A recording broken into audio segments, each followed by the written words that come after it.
Or to nie tylko lokacja do farmienia surowców, a miejsce, które już z marszu wita nas pocztówkami z przyszłości. Dzisiaj opowiem wam o osobie, która już na zawsze zmieniła bieg historii Tyrii. Świat Tyrii jest ogromny. Każdy region ma swoje piękno oraz własną historię. Jednym z takich magicznych miejsc jest Or. Owszem, na początku dostrzegamy tylko mroczne zgliszcza, rodem z wyobraźni Gigera, wraz z cieniami czającymi się za rogiem, bądź kamieniem Mitrilu. I zadaję sobie pytanie, czy zawsze tak było? Co się stało z tą krainą? Kiedy przechadzam się po tych terenach, widzę wiele budowli niosących ze sobą pewien rodzaj majestatyczności, opowieści zaklętej w murach.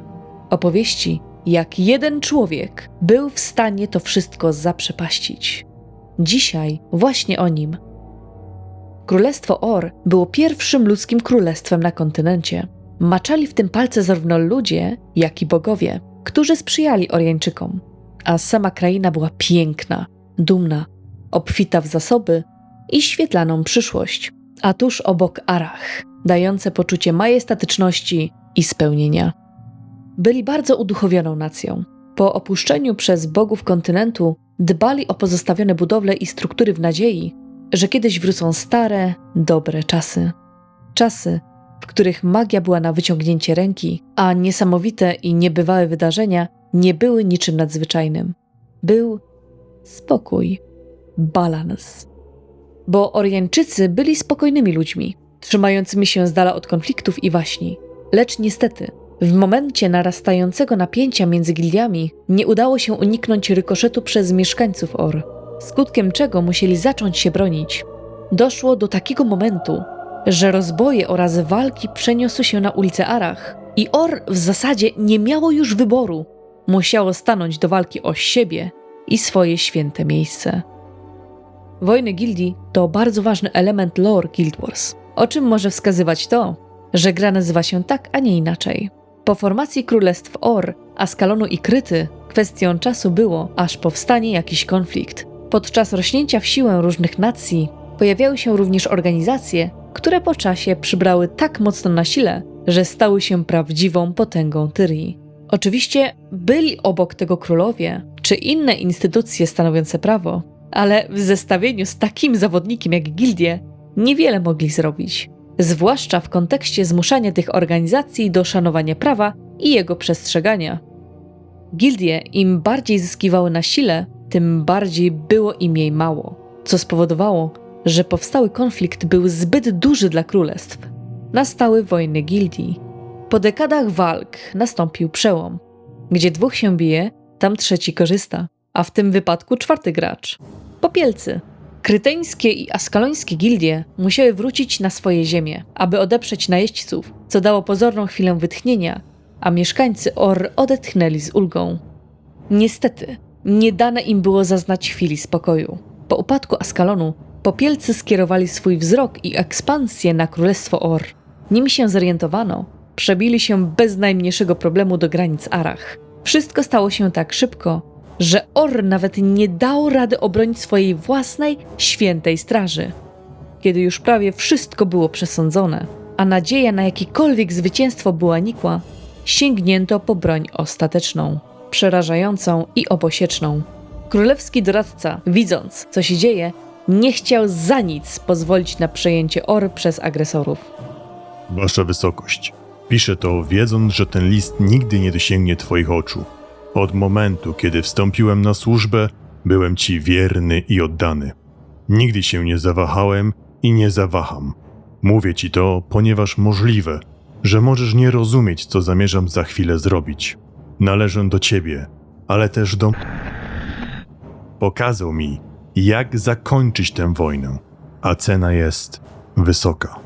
Odczytam ten zwój w pełni świadom konsekwencji. Or przepadnie. Być może zostanie zapomniane, lecz nie zapisze się w pamięci jako ziemia podbita przez barbarzyńców. Dla mnie taka ofiara jest tego warta. Wybacz mi, stary przyjacielu. I mam nadzieję, że pewnego dnia, gdy spotkamy się w zaświatach, mi wybaczysz.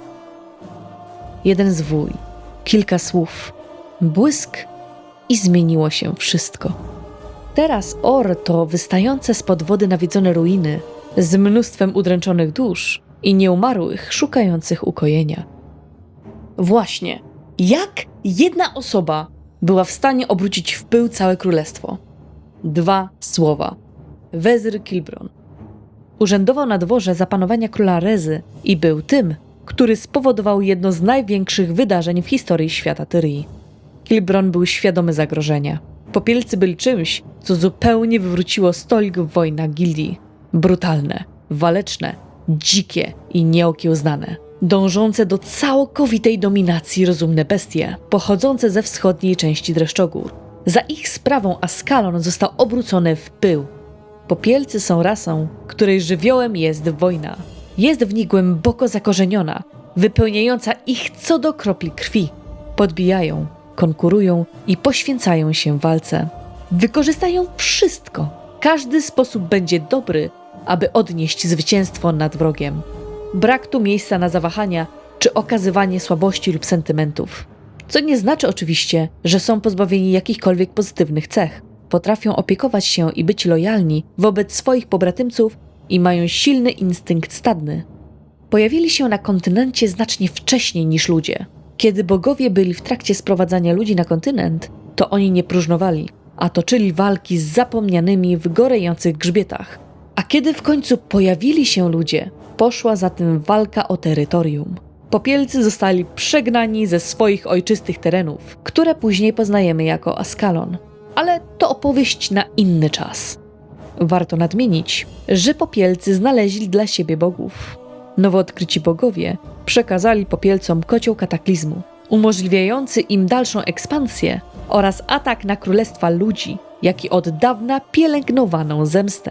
W tamtej walce doszło do słynnego rytuału spopielenia, kończącego ostatnie wojny gildii, niszcząc doszczętnie Askalon. Widząc dziką naturę Popielców, nic dziwnego, że ludzie, jak i inne istoty drżały na ich sam widok lub wspomnienie. Jak nieokiełzana siła, nie do zatrzymania, spopielająca wszystko na swojej drodze. Mając przed sobą takie zagrożenie, Kilbord dniami i nocami szukał sposobu, jak ocalić swoje królestwo, jak bronić się przed najeźdźcą.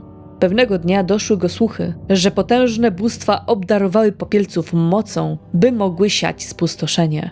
Podczas jego poszukiwań i badań doszedł do wniosku, że mogą to być tytani, czyli monstra o nieznanym pochodzeniu, z potężną umiejętnością adaptacji do aktualnego otoczenia. I tu wchodzi nam postać Tetrika.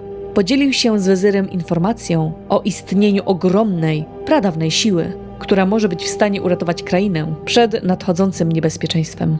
Kilbron nie marnował czasu i jak najszybciej zabrał się do działania i poszukiwań, które się opłaciły. Sprawdzając skarbce Arach, niedostępne dla wielu mieszkańców Or, znalazł to, czego szukał. Zaginione zwoje, Lost Scrolls.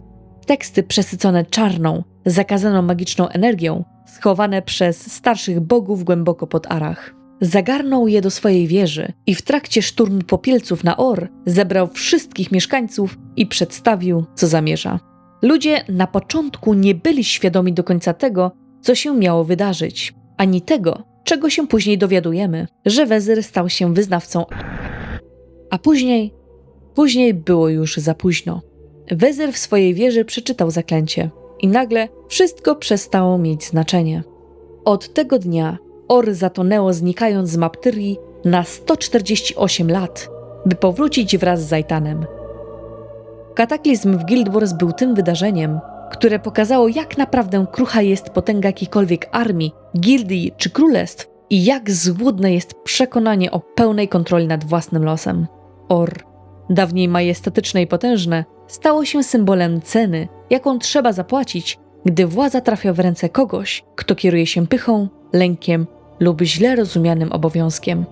Kataklizm i zniknięcie Or jest pewnego rodzaju lekcją o odpowiedzialności, której skutki będą odczuwać przyszłe pokolenia. A wszystko zaczęło się w jednej wieży.